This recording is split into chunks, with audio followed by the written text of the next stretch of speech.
안녕하세요. 사연에 빠지다의 DJ 민영입니다.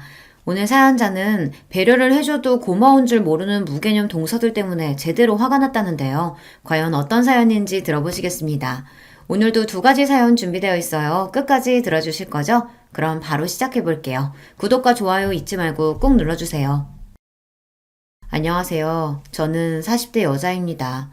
저는 가정주부로 현재 초등학교에 다니는 딸을 하나 키우고 있어요. 아이가 어릴 때는 정신없이 아이만 키우느라 스스로를 돌보지 못한 채 시간이 어떻게 가는 줄도 모르고 살았습니다. 그런데 어느새 아이를 학교에 보내고 정신을 번쩍 차렸더니 40이 넘었더군요. 아이도 이제 제법 혼자 할 수 있는 게 많아져서 저도 혼자만의 시간이 늘었어요. 애가 어릴 때는 하루빨리 이런 시간이 오기만을 기다렸는데 막상 아이가 자라 저를 찾지 않는 시간이 서서히 많아지자 어쩐지 허전하고 씁쓸하더군요. 이런 이야기를 친구들에게 했더니 그런 때는 취미생활을 만들던지 일을 해야 한다고 하더라고요. 안 그러면 애한테만 너무 집중하게 돼서 우울증이 올 수도 있다고요. 그 이야기를 들으니 정신이 번쩍 들었습니다. 저희 친정어머니가 생각나서요. 저희 친정어머니는 가정주부셨는데요. 아버지가 회사 일이 워낙 바쁘셔서 집을 많이 비우셨어요. 해외 출장도 많이 다니셨고요. 그러다 보니 육아를 아예 도와주지 못하셨습니다. 그래서 제가 중학교에 갈 때까지 어머니가 저를 혼자 키우다시피 하셨어요. 그러다 보니 어머니와 저는 둘이 함께 있는 시간이 유독 많았습니다. 나중에는 모녀지간이 아니라 거의 친구 관계 같았어요. 그런데 문제는 제게 사춘기가 찾아왔을 때였어요. 사춘기는 엄마보다는 친구가 더 좋잖아요.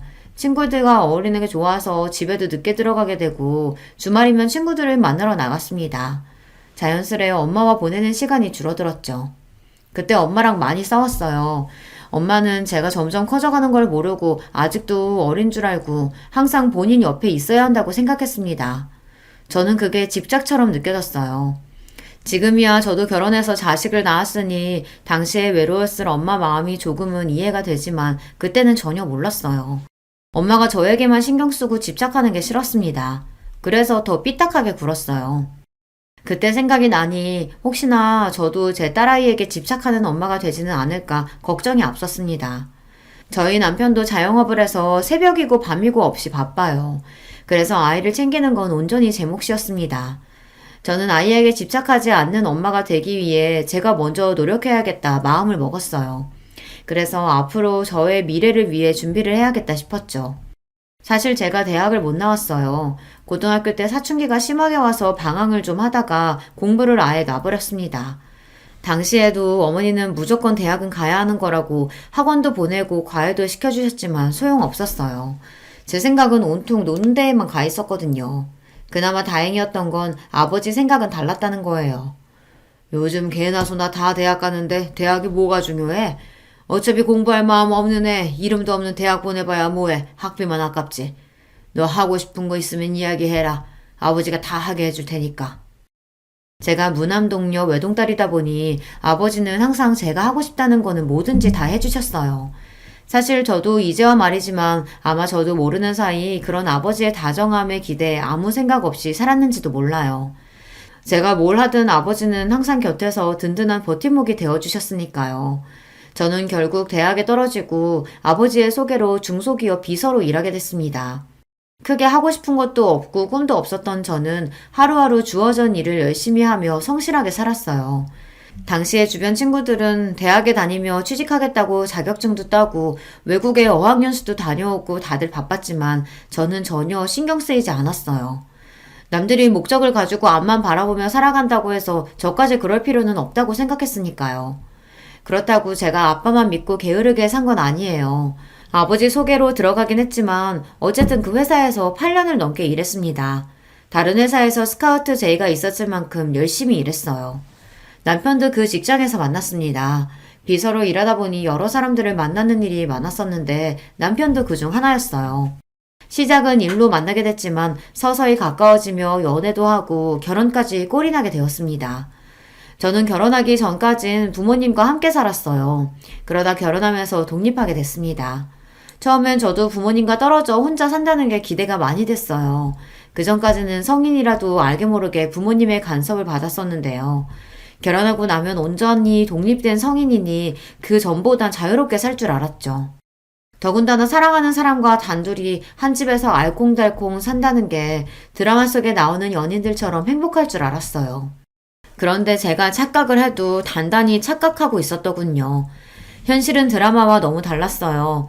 결혼과 동시에 일을 그만두고 남편 내조를 하기 시작한 저는 처음엔 너무 혼란스러웠습니다. 집안일이라는 게 그냥 한다고 해서 처음부터 잘하는 게 아니더라고요. 밥하고 청소하는 일도 분명 배우고 해본 사람들이 잘하는 거였어요. 결혼 전까지 제 빨래도 한번 돌려본 적 없었던 저는 하나하나 스스로 해나가느라 꽤 고생했습니다. 거기다가 결혼 생활이라는 건 남편과 저 둘만의 생활이 아니었어요. 유부녀가 된다는 건 전보다 챙기고 신경 써야 할 일이 더 많아진다는 거였습니다. 결혼한 지 한 달쯤 되었을 때였는데 위에 형님한테 연락이 왔어요. 남편은 삼형제의 둘째라 위로 형이 있고 아래로 동생이 있었거든요. 형님은 저보다 3살 많고 당시에는 대기업에 다니고 있었어요. 항상 바빠 보였던 형님이 무슨 일로 연락을 주셨나 해서 갔더니만 형님네 집에 동서도 같이 있더라고요. 형님이랑 막내 동서는 대학 선후배 사이예요. 형님이 먼저 결혼하고 나서 막내 시동생을 막내 동서에게 소개한 것 같더라고요. 형님이랑 동서는 대학 때부터 친해서 서로 각별했어요. 동서지간이 셋인데 저만 빼고 둘이 친한 사이다 보니 사실 저도 셋이 있는 게 불편하기는 해요. 일부러 그러는 건 아니겠지만 셋이 있을 때 유독 대학 이야기를 많이 하더라고요. 저는 대학도 안 나왔으니 동서랑 형님 사이에 더 끼어들기 힘들었어요. 저는 또 왜 갑자기 부르셨을까 궁금하던 차에 형님은 다짜고짜 웬 달력을 하나 주셨습니다. 왜 있잖아요. 책상에 두는 탁상 달력이요. 저는 이게 뭐냐고 물었습니다. 그러자 형님이 소파에 등을 기대며 다리를 휙 꼬았어요. 그러더니 저를 아래로 내려다보시더라고요. 그러더니 한다는 말이 놀라웠습니다. 뭐긴 뭐야. 시댁 행사 적혀있는 달력이지. 동서는 결혼한 사람이 어쩜 시댁에 무슨 행사가 있는지 물어보지도 않아? 형님의 쌀쌀맞은 말투에 슬쩍 기가 죽은 저는 애써 당황하지 않은 척 표정을 가다듬었습니다. 시댁 행사야 당연히 남편한테 다 물어보고 체크해뒀죠. 아버님, 어머님 생신은 아직 다 멀었던데. 저도 지고 싶지 않았습니다. 그래서 웬만한 시댁 행사는 다 알고 있다고 대답했어요. 그런데 제 말에 동서가 툭 한마디를 하더군요. 형님이 결혼한 지 얼마 안 돼서 뭘 모르시나 본데 시댁 행사가 생일밖에 있는 게 아니에요. 동서가 저보다 1년 정도 먼저 결혼했어요. 그걸 가지고 동서는 만날 때마다 마치 제 선배처럼 구는데 그것도 참 꼴보기 싫었습니다. 저는 애써 웃어 보이며 생일 말고 또 무슨 행사가 있냐고 물었어요. 결혼한 지 얼마 안 돼서 저는 잘 모른다고요. 우리 시부모님이 연세가 많아서 여기저기 고장난 데가 많은 거 알지? 병원에 치료해 한 달에 2-3번씩 병원 모시고 가야 돼. 나랑 막내 동서는 둘 다 직장 생활하면서도 남편들까지 해서 넷이 연차 쓰고 반차 쓰면서 아등바등 모시고 다녔어. 둘째 아주머님은 장사하느라 바쁘다고 항상 안 된다고 하셔서 넷이 아니라 고생 좀 했어요. 이야기를 들어보니 결국은 저더러 시부모님 병원에 모시고 가라는 이야기를 하려고 부른 것 같았어요. 시부모님이 연세가 많은 편이에요. 80이 넘으셔서 두 분이 외출하신다는 게 쉬운 일은 아닙니다. 들어보니까 동서 팔자 좋게 결혼하자마자 일 그만뒀다며? 사방님 가게가 장사가 잘 되나 봐. 아직 애도 없는데 일도 안 하고. 그러니까 집에서 노는 동서가 앞으로는 시부모님 좀 알아서 병원에 모시고 가. 며느리가 시부모님을 모시고 병원에 가는 게 당연한 일은 아닌데 형님은 저에게 무슨 악감정이라도 있는 사람처럼 미간까지 구기면서 짜증스럽게 이야기를 했어요.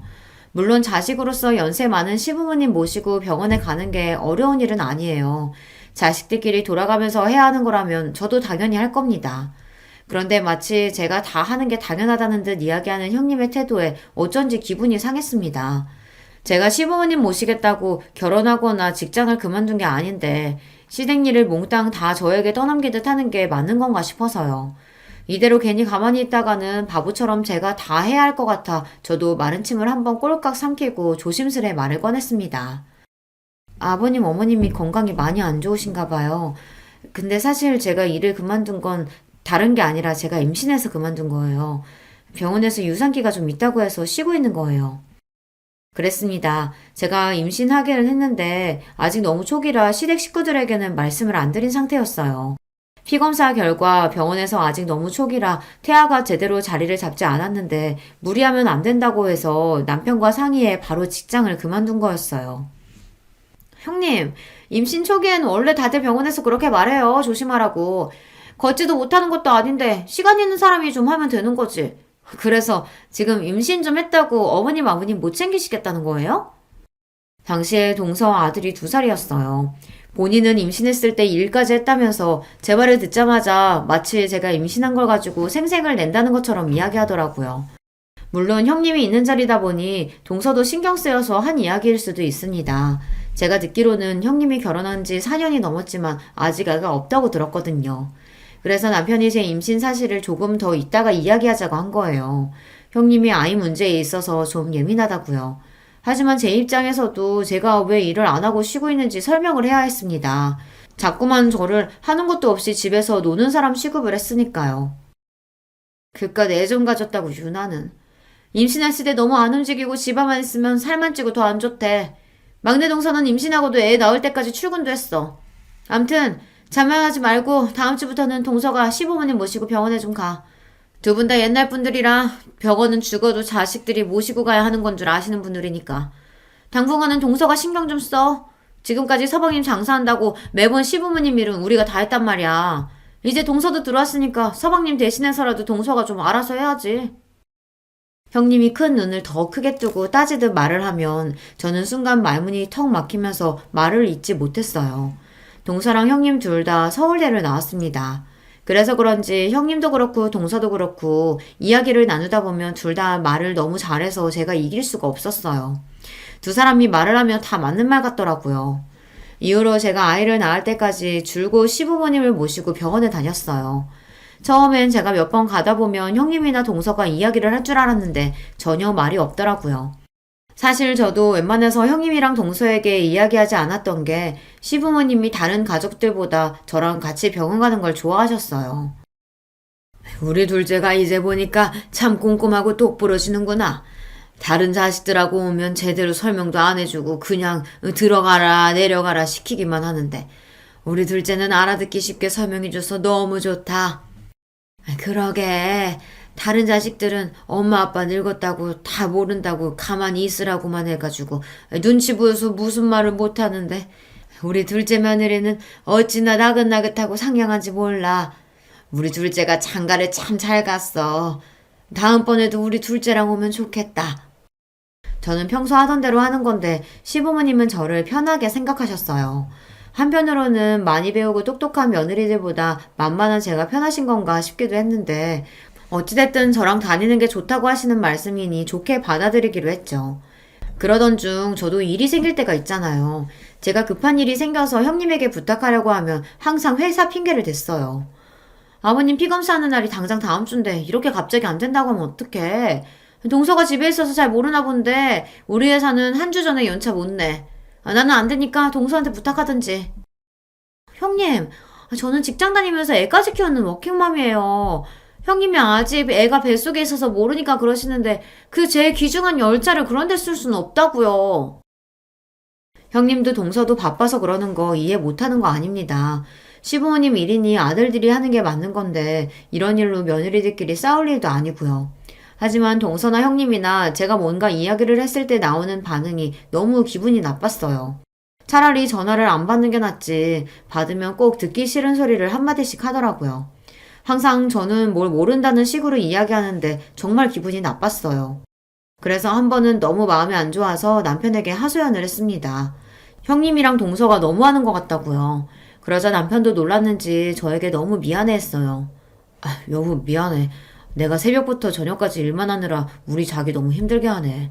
이번에 병원 가는 건 내가 무슨 일이 있어도 갈 테니까 걱정하지 마. 그리고 형수랑 재수씨 만나면 내가 따끔하게 한마디 할게. 우리 자기 힘들게 하지 말라고.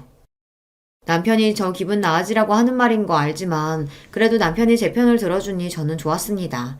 남편이 식당을 운영해요. 사장인데다가 음식까지 본인이 직접 만들다 보니 새벽부터 시장 가서 장 보고 가게 마감까지 합니다. 그러다 보니 쉬는 날이 거의 없어요. 그래도 남편은 저와의 약속을 지켜줬습니다. 한 달에 한 번은 가게 문을 닫고 시부모님을 병원에 모시고 갔어요. 그리고 제가 만삭이 돼서 배가 불러왔을 때는 남편이 직접 나서서 시부모님과 다른 가족들에게 이야기했습니다. 우리 사랑이 엄마 이제 만삭이라 힘들어서 운전 못해. 내가 한 달에 한 번은 가게 문 닫고 어머니 아버지 모시고 병원 가겠지만 나머지는 아버지 어머니 두 분이서 가시던지 형제들이 알아서 해. 아버지 어머니 눈도 어두워서 버스도 제대로 못 타시는데 어떻게 두 분이서 병원에 가? 그러니까 형이 모시고 가면 되잖아. 내가 노냐? 안 그래도 회사 힘들어서 눈치 보여 죽겠는데 이런 일까지 신경 써야겠어?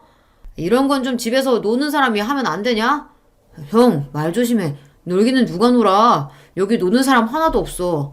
그리고 어머니 아버지가 우리 부모님인데 왜 며느리들한테 떠넘겨? 우리 부모님 일이니까 아들들끼리 알아서 해. 남편도 좋게 이야기하고 싶었지만 다들 제가 시부모님을 모시고 병원에 가는 걸 너무 당연하게 생각하는 분위기라 남편도 기분이 상해서 목소리가 격해졌습니다. 어머, 우리 작은 아주머님 평소엔 말씀이 없으셔서 과묵한 줄 알았는데 엄청 사랑꾼이시구나. 작은 형님은 너무 좋겠다. 그쵸, 형님? 분위기가 격해지자 막내 동사가 나서서 애써 말을 돌렸어요. 그런데 그 상황에서 형님은 괜히 또 저를 쏘아보더군요. 아직 애가 나온 것도 아니고 어차피 집에 있는 사람이 좀 하면 안 되는 건가? 꼭 일을 키워서 집안에 분란을 만들어야겠어? 형수, 왜 자꾸 이 사람한테 뭐든 다 떠넘기려고 하세요? 형수가 하기 싫으면 그냥 안 하면 될 일이지. 무슨 대장처럼 나서서 이래라 저래라 해요. 뭐야? 이 자식이 어디 감히 형수한테 그딴 소리를 해? 아휴, 서방님이 무서워서 이제 무슨 말도 못하겠네. 네, 형수님.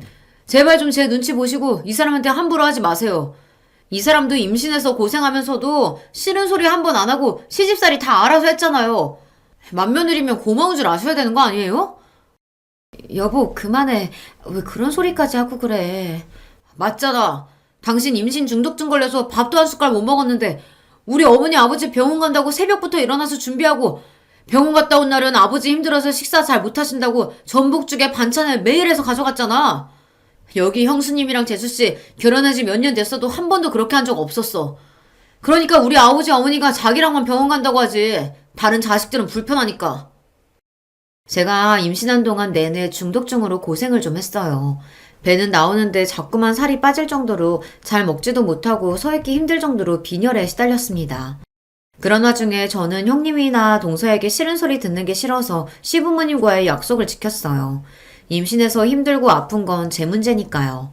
그런 소리를 남편이 가족들 앞에서 하는 게 생색내는 것 같아 민망하긴 했지만 어쨌든 속은 시원했습니다. 현수님, 그거 임신 중독증 정말 힘들다던데 고생 많으셨네요. 앞으로 출산까지는 다른 건 걱정하지 마시고 푹 좀 쉬세요. 형, 미안해. 우리가 매일 바쁘다는 핑계로 너무 형수님한테 떠넘겼지. 앞으로는 나도 신경 쓸게. 그나마 시동생은 사람이 순하고 착해요. 철딱서니 없고 아무 말이나 하는 동서에 비하면 아까웠죠. 그래도 그날 이후 많은 점이 개선됐습니다. 남편이 한바탕 한 덕분에 그 다음부터는 자식들끼리 상의해서 돌아가며 시부모님을 모시고 병원에 갔어요. 저도 한 달에 한 번 정도만 모시고 가면 됐습니다.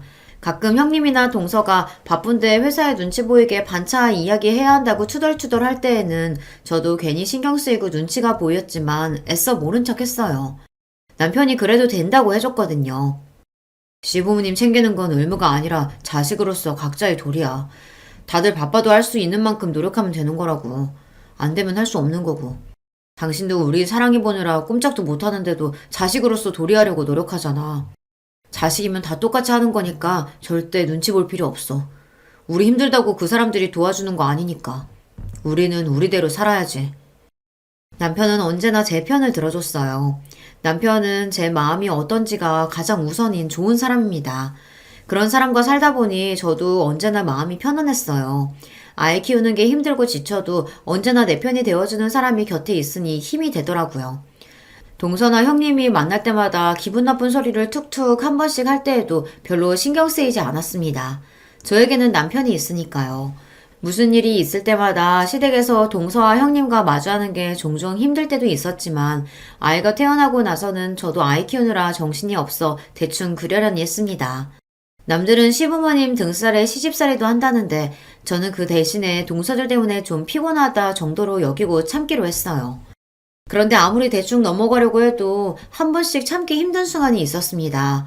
한 번은 이런 적이 있었어요. 명절이라 식구들이 모두 시댁에 모였어요.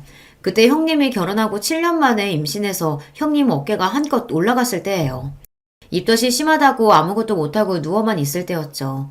제가 임신했을 때는 유난이라고 그렇게 무안을 주더니만 본인은 저보다 더 하더라고요. 냉장고를 열기만 해도 냄새 난다고 주방에 나오지도 않았어요. 거기다가 입덧을 한다는 사람이 먹고 싶은 건 얼마나 많은지, 시댁에 와서도 갑자기 물회가 먹고 싶다는 둥, 골뱅이 무침이 먹고 싶다는 둥 계속 주문을 해서 아주버님이 장을 받아주면 저와 시어머니가 연신 음식을 해다 줬어요. 우리 큰형님 맨날 자식 필요 없다고 부부끼리 잘 살 거라고 하시더니만 애 생겼다고 저렇게 유난하게 구실 줄은 몰랐어요. 그래도 늦게라도 생겼으니 얼마나 다행이야. 난 골뱅이가 아니라 산삼을 캐다 달라고 해도 캐다 줄 거다. 그 전까지는 다들 형님 눈치를 보느라 이야기를 안 했었는데 막상 형님에게 아기가 생기고 나자 시부모님도 다들 좋으신지 여기저기 아프던 것도 하나도 안 아프다고 하실 정도였죠. 내가 죽기 전에 우리 큰아들 자식 보는 거 보고 죽으면 여한이 없겠다 했는데 내가 이제 정말 죽어도 여한이 없다. 아버님은 죽기는 왜 죽어요. 우리 큰손주 대학 가고 결혼하는 것까지 다 보셔야죠. 어머, 근데 동서 이거 간 본 거 맞아? 난 새콤달콤한 게 묻힌 게 좋은데. 네, 형님. 식초 좀 더 넣을게요. 아주 상전도 이런 상전이 없었습니다. 80이 넘으신 시부모님도 제게 간이 짜다, 싱겁다 이야기를 안 하시는데 형님은 손 하나 까딱 안 하면서도 저를 하인 부리듯이 이거 해달라 저거 해달라 했어요. 평소에 형님이 저에게 한 짓이 있었기 때문에 저도 형님 하는 짓이 곱게 보이지는 않았지만 어쩌겠어요. 마흔이 다 된 나이에 애를 가졌으니 본인도 얼마나 귀하고 좋을까 싶어 마음이 넓은 제가 이해하기로 했죠. 그러던 중 작은 사고가 있었습니다. 막내 동서가 형님 준다고 출산 선물을 가져왔더라고요. 아기 내복이랑 인형이었어요. 그런데 하필이면 그걸 제 딸아이가 박스를 다 뜯어버린 거예요. 당시에 딸이 돌이 좀 안 됐을 때라 눈에 보이는 건 다 물고 빨고 할 때였는데 제가 주방에서 음식을 하는 사이 쇼핑백을 가지고 놀다가 안에 있던 물건을 입에 물고 포장지가 다 뜯어졌더라고요. 화장실을 가다가 제가 놀라서 딸아이가 들고 있던 물건을 뺏으며 남편에게 한 소리 했습니다. 애 안 보고 뭐 하냐고요. 텔레비전에 빠져있던 남편이랑 아주버님도 놀라서 달려왔지만 소용없었어요. 이미 인형에다가 침을 범벅을 해놓은 상태였죠.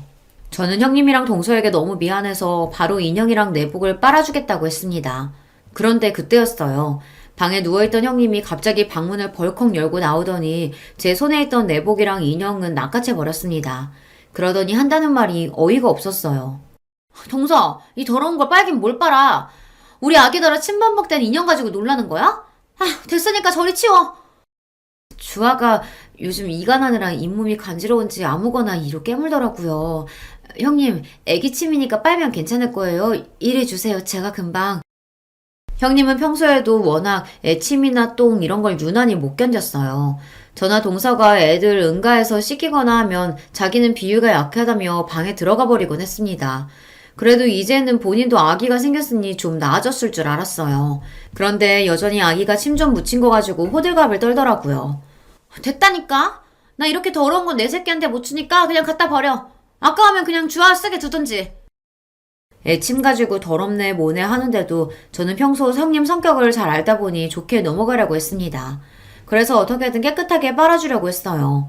그런데도 형님은 끝까지 필요 없다고 소리를 지르며 제게 인형을 던졌습니다.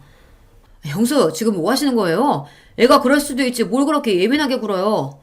아유, 그래, 큰애야. 애가 놀다 보면 그럴 수도 있는 거지. 가족끼리 뭘 그런 걸로 따지고 그러냐. 다들 왜 저한테만 그러세요? 제 뱃속에 아기 어떻게 가지는지 몰라서 그러세요? 제가 얼마나 힘들게 가지는데 전 절대 남이 쓰던 거, 침 묻은 거 이런 거 절대 내 새끼한테 안 줄 거예요. 형님이 아이를 시험관으로 어렵게 가셨어요. 병원에서 처음엔 쌍둥이라고 했는데 얼마 전에 쌍둥이 중 한 아이가 계류 유산이 되어 한 아이만 남았습니다. 그러다 보니 모든 게 다 걱정되고 예민할 거예요. 형님의 그런 마음을 저도 같은 엄마로서 충분히 이해는 하지만 어린 제 아이가 한 행동을 가지고 저렇게까지 발작하면서 화를 내니 저도 답답하더군요. 형님도 참, 그렇게 싫으시면 제가 하나 더 사드릴게요. 작은 형님, 이건 그냥 주워주세요. 큰 형님 건 제가 하나 더 사죠, 뭐. 평소 형님 일이라면 형님 편만 드는 동서도 이 상황이 민망했는지 저를 보며 눈빛을 다 보내더라고요. 그냥 본인이 알아서 하겠다고요. 참 쉽지 않습니다. 나이 들어서 내 새끼 키우고 가정을 챙기는 것만으로도 지치고 힘든데 형님 눈치까지 보고 살려고 하니 나날이 힘들었어요. 임신했을 때부터 우리 형님은 참 유난한 엄마가 되겠구나 생각은 했었는데 역시나 보통 엄마는 아니더군요. 무슨 일이 있어도 그 잘난 대기업은 절대 안 그만둘 것처럼 하더니만 육아휴직이 끝나자마자 회사를 그만뒀어요. 거기다가 더 대박은 그만두려면 혼자나 그만둘 것이지 자꾸만 동서까지 꼬셨다는 겁니다. 내가 애 낳아보니까 말야, 애는 무조건 엄마가 옆에서 키워야 돼. 남의 손에 키우면 그게 다 나중에 티가 나더라니까. 동서, 우리가 누구야? 서울대까지 나오고 남들 다 들어가고 싶은 대기업 10년 넘게 다녔잖아. 내 새끼 위한 더 나은 미래 위해선 우리 같은 인재가 가만히 있어서는 안 돼. 동서도 이 기회에 회사 그만두고 나랑 같이 사업하는 거 어때? 누가 보면 한 애 5은 키워본 사람처럼 형님은 육아 박사가 됐습니다. 어디서 정보를 그렇게 얻어오는 건지 어린이집은 이런 곳을 보내야 한다더라. 영어랑 수학은 빠르면 빠를수록 좋다더라. 이러면서 저나 동서에게 매일 훈계를 했어요. 저야 형님이 그러는 게 하루 이틀 된 일이 아니니 항상 한 귀로 듣고 한 귀로 흘렸습니다. 하지만 형님 말이라면 똥이 된장이라도 믿는 동서는 항상 팔랑거렸거든요. 형님이 저번에 말한 유기농 생리대 사업이요? 그거 RT면 너무 좋긴 한데 우리가 당장 돈이 어딨어요. 투자자는 찾으셨어요?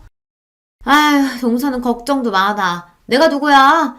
투자자는 금방 찾을 거니까 동서도 슬슬 퇴사해. 애들 학교 다닐 때 무조건 엄마가 옆에 있어야지. 매일 학원으로만 돌리면서 애 공부시키는 거, 그거 학원만 좋은 일 시키는 거다? 저는 형님이 하는 말이 다 너무 웃겼습니다. 그전에는 동서가 애들 문제로 힘들다고 하면 왜 그렇게 애한테 목을 매냐. 애는 애고 엄마는 엄마다 하면서 동서한테 회사 일이나 똑바로 하라고 하더니만 본인이 애 낳고 키워보더니 180도 달라져서 이제는 동서한테 회사를 그만두랍니다. 애 키우려면 돈도 많이 들어가고 시간도 필요하니 회사를 그만두고 본인이랑 사업을 하자고요. 형님도 참 애는 각자 집안 사정에 맞게 키우면 되는 거지 뭘 그렇게까지 이야기하세요. 전에는 동서한테 절대 애 때문에 일 그만두지 말라고 버티라고 하시더니 저도 듣다 형님이 하는 말이 웃겨서 한마디 했습니다. 사람이 이랬다가 저랬다가 하는 꼴이 웃겨서요. 동서가 뭘 한다고 끼어들어? 동서는 고등학교 간신히 졸업하고 남의 밑에서 커피만 타다 시집왔으니 직장에 미련 없겠지. 그렇지만 우리 같은 사람들은 회사 하나 그만두는 것도 엄청 큰 결심하고 그만두는 거야. 그리고 누가 봐도 우리같이 서울대 나온 사람들이 애들 교육에 대해서 훨씬 더 많이 알지 않겠어? 모르면 가만히 좀 있어. 또 그 소리였습니다. 본인들은 서울대를 나왔고 저는 고졸이니 뭘 모른다고요. 이제 하도 많이 들어서 별로 기분이 상하지도 않았습니다. 하지만 그건 그거고 제가 살아온 과거까지 마음대로 떠드는 건 저도 참기 힘들었습니다. 네, 형님이랑 동서 서울대 나온 대단한 사람들인 거 잘 알죠. 근데요, 저 같은 고졸도 결혼하고 아이 생겼다고 10년 가까이 다녔던 직장 그만두는 거 쉬운 일 아니에요. 저도 어렵게 결정했어요. 어머머, 뭐래? 동서, 누가 보면 내가 동서 고졸이라고 무시한 줄 알겠어. 안 그래, 막내 동서? 그러게요. 작은 형님 본인이 대학 안 나와놓고 우리가 학교 얘기하고 그러는 게 거슬렸나 봐요. 작은 형님 죄송해요. 앞으로는 조심할게요. 형님도 동서도 참 얄밉습니다. 자기들이 대놓고 저를 고졸이라고 무시해놓고는 제가 듣기 싫다는 식으로 이야기하면 항상 그런 적 없다는 식으로 잡아댔어요. 저도 이제 결혼한 지 벌써 10년이 다 됐습니다. 그동안 동서랑 형님이랑 말도 못할 정도로 별의별 일이 다 있었죠. 저한테 왜 그러냐고 하소연도 해보고 대놓고 기분 나쁘다고 해보기도 하고 남편에게 이야기도 했습니다. 그런데 다 소용없었어요. 제가 뭘 하든 형님도 동서도 저를 다르게 대할 생각이 전혀 없으니까요. 오히려 제가 싫은 티를 내면서 형님이고 동서를 건드리는 게 더 분란을 만들었어요. 괜히 저 때문에 어른들 앞에서 남편이랑 아주버님 시동생이 다투기도 했으니까요. 그 이후로는 저도 형님이고 동서를 그냥 다 무시하기로 했습니다. 그 사람들이 잘나든 잘나지 않든 그냥 저랑은 많이 다른 사고방식을 가진 사람들이라고 생각하기로 했어요. 저에게 기분 나쁜 소리를 해도 웃어넘기고는 했죠. 그런데 저 혼자서만 노력한다고 해서 되는 게 아니더군요. 어느 날이었습니다. 주말 아침부터 형님에게 연락이 와 받았는데 오늘 형님네 조카 생일잔치라고 저더러 집에 와서 좀 도와달라고 하더라고요. 동서, 오늘 서방님 집에 계시지? 서방님한테 주화 좀 맡기고 우리 집에 오늘 와줄 수 있을까? 우리 유리 생일이라 집으로 친구들 초대했는데 도와주겠다고 했던 친구가 갑자기 일이 생겨서 못 온다고 그러네. 조카 생일이라 집에서 생일 파티를 하는데 음식이랑 파티 준비를 도와주기로 했던 친구가 갑자기 일이 생겨서 못 오게 됐답니다. 그래서 저에게 도와달라는 거였어요. 그런데 저도 아이랑 약속이 있어서 아무래도 안 될 것 같아 형님 부탁을 거절했습니다. 상황은 알겠는데 어쩌죠? 저도 오늘은 주아랑 볼일 치러 가겠다고 약속해서 오늘은 좀 힘들 것 같은데. 동서는 시간 안 된대요? 평일에 학원 다니느라 고생하는 딸아이가 이번 주말만큼은 가족들이랑 볼링 치러 가고 싶다고 해서 이미 약속을 한 상태였는데 제가 빠지기가 미안했습니다. 막내 동서도 당연히 불렀지. 근데 나나 막내 동서나 둘 다 공부만 할 줄 알지 음식 솜씨는 영 없잖아. 음식은 동서가 잘하니까 와서 좀 도와줘. 아니 볼링장이야 내일 가도 되잖아. 마음이 급하기는 한지 형님이 웬일로 저에게 좀 도와달라고 애원을 하더군요. 저는 고민 끝에 남편과 딸에게 볼링장은 내일 가자고 잘 이야기하고 형님네로 갔습니다. 역시나 형님이었어요. 고작 10살짜리 생일 파티를 거하게도 준비하셨더군요. 이벤트 업체에서 파티용품이랑 마술사까지 불렀다더라고요. 아무튼 우리 형님 유난하다니까. 이럴 거면 음식도 업체 부르면 되지. 왜 굳이 집에서 직접 하겠다고 한 거예요? 웬만한 건 배달 시켰지. 근데 우리 유리가 떡볶이랑 김밥은 작은 엄마가 한 게 제일 맛있다잖아. 꼭 친구들한테 자랑하고 싶다고 작은 엄마 불러달라고 난리치는데 어쩔 수가 없었어. 어쩐지 이상하다 싶기는 했습니다. 항상 비싸고 좋은 것만 좋아하는 형님이 웬일로 저에게 김밥이랑 떡볶이를 만들어 달라고 하나 했더니만 조카가 제가 만든 게 제일 맛있다고 했나 보더라고요. 조카가 제가 만들어준 음식이 맛있다고 하니 괜히 더 기분이 좋아져 더 열심히 만들어줬어요. 생일 파티 준비가 거의 마무리되어 가자 조카 친구들이 우르르 도착했습니다. 제가 할 일은 끝난 것 같아 조카에게 생일 축하한다고 인사를 하고 나올 생각이었어요. 그런데 그때 작은 소란이 좀 있었습니다. 조카에게 인사하려고 조카가 친구들이랑 놀고 있던 방에 들어갔더니 애들끼리 이상한 소리를 하고 있더라고요. 뭐? 너네 엄마 대학 안 나왔다고? 헐, 어떻게 그럴 수가 있어? 우리 엄마가 그러는데 대학 안 나오면 인생 망하는 거라던데? 에이, 무슨 소리야. 대학 좀 안 나온다고 인생이 왜 망해? 우리 엄마가 그러는데 인생은 공부만 잘한다고 잘 사는 게 아니라 했어. 그리고 우리 엄마 대학 안 나왔어도 지금 회사 다니면서 잘 살아. 그거야, 너희 엄마가 대학을 안 나왔으니까 일부러 그런 소리 하는 거지. 대학 못 나온 게 창피하니까. 아니거든. 우리 엄마 대학 안 나온 거 하나도 안 창피하거든. 우리 엄마 대학 안 나왔어도 우리 집에는 차 2대나 있어. 완전 부자야. 차가 2대라고 다 부자냐? 집이 넓고 커야 부자지. 너희 집 화장실 하나잖아. 그럼 부자 아니야. 저도 자식을 키우고 있다 보니 애들끼리 별의별 말 다 하는 거 잘 압니다. 조카나 조카 친구나 둘 다 아직 어린애들이니 어른들에게 들은 이야기를 가지고 아무렇게나 하는 말이라는 것도 잘 알고요. 자기들이 무슨 소리를 하는지도 모르고 하는 걸 거예요. 하지만 아무리 몰라서 하는 말이라도 제 조카가 친구에게 한 말은 분명히 상대방 기분을 나쁘게 할 수 있는 말이니 어른으로서 바로 잡아주는 게 맞다 싶었습니다. 유리야, 큰엄마가 들어오다가 우연히 들었는데 친구들한테 그렇게 말하면 안 되는 거야. 친구 엄마 이야기인데 그렇게 함부로 이야기하면 친구가 상처받을 수도 있잖아. 친구들끼리 싸우지 말고 우리 서로 사과할까? 여럿이 있는 앞에서 누구 잘못이라고 이야기하기가 저도 좀 그래서 다시 예쁘게 말을 해보자고 했습니다. 그런데 그때 제 얘기에 조카가 기분이 상했는지 갑자기 울음을 터뜨렸어요. 그러더니 큰 소리를 내며 동서들이 있는 거실로 나갔습니다. 엄마, 작은 엄마가 나한테 뭐라고 했어. 작은 엄마가 내 편 안 들어주고 김민지 편 들어주고 작은 엄마 미워. 작은 엄마 자기 집에 가라고 해.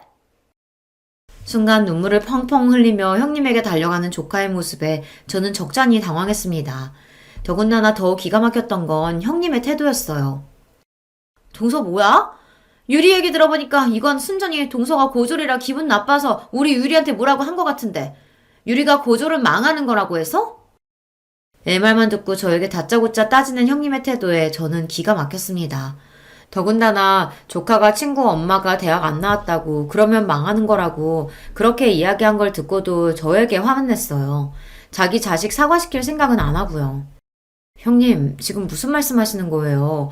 애들끼리 싸우는 거 말린 건데 제가 기분 나쁠 게 뭐가 있어요? 유리가 대학 안 가면 망하는 거라고 해서 그런 말 하면 안 된다고 했다면서요. 그럼 형님이 기분 나빠서 하신 얘기가 맞죠?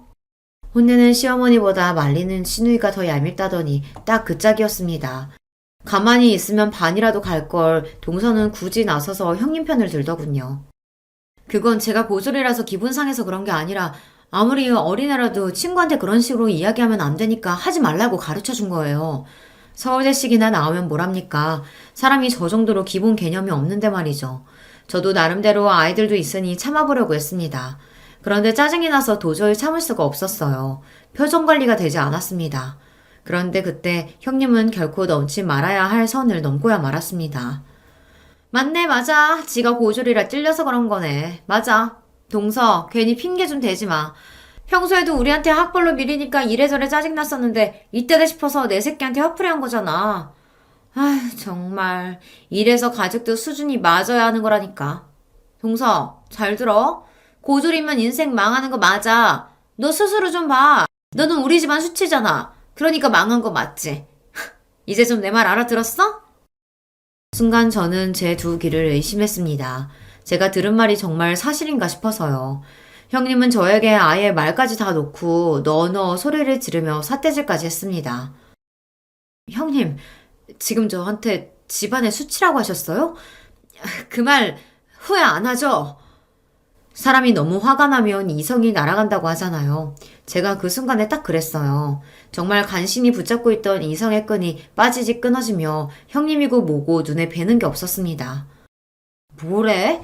어디서 무식한 게 똥폼을 잡고 있어. 내가 후회를 왜 해? 좋아요. 이거 보시고도 정말 후회 안 하시나 보죠. 이거 받으세요. 저희 친정아버지 명함이에요. 저는 곧바로 가방에서 아버지 명함을 꺼내 형님에게 건넸습니다. 그때까지도 형님과 동서는 제 행동이 이해가 되지 않는다는 듯 미간을 구기고 있었어요. 아버지 명함은 왜 주고 난리냐라는 눈빛을 노려보면서요. 그런데 그때 명함을 먼저 확인한 동서가 눈이 둥그레져선 토끼 눈으로 저를 바라봤습니다.